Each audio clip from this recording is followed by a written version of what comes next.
Il n'avait que 46 ans. Le chef cuisinier doublement étoilé au guide Michelin Serge Vieira est décédé samedi 1er juillet des suites d'une longue maladie. Une disparition tragique pour le milieu de la gastronomie, notamment parce qu'il était le président, depuis plusieurs années, de l'équipe de France du concours du Bocuse d'Or.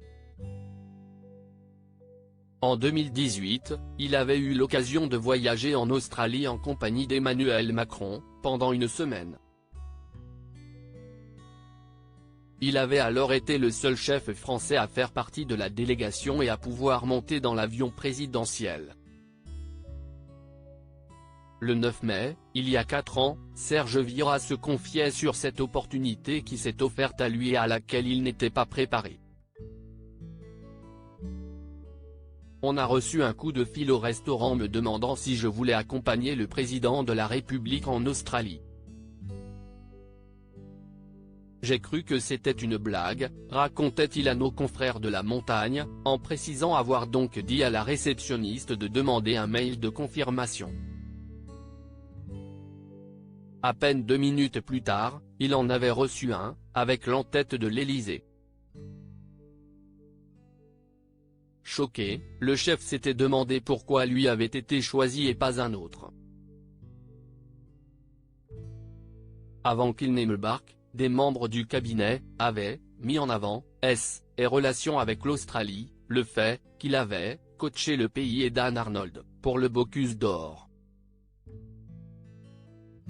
Autre raison pour laquelle il avait été sélectionné pour réaliser ce déplacement en compagnie du chef de l'État, ce dernier voulait promouvoir des PME qui arrivent à avoir une notoriété à l'étranger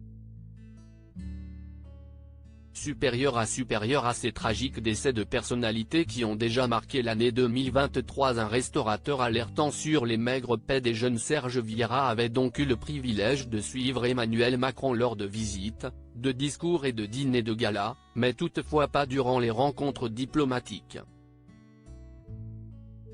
Le chef cuisinier n'avait alors pas tari d'éloges au sujet du président, qu'il avait trouvé impressionnant, non pas pour ses idées politiques, mais pour son attitude. Il est constamment sollicité, et il est toujours disponible, sans faire la moindre faute. Il ne s'arrête jamais, lançait-il avec admiration, en soulignant qu'il l'avait trouvé très à l'écoute. On a discuté des difficultés que nous avons dans le milieu de l'hôtellerie à recruter.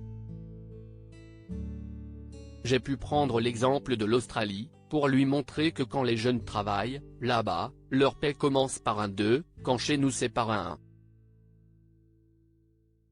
Il m'a semblé chercher à comprendre les problèmes, avait-il estimé dans les colonnes de nos confrères.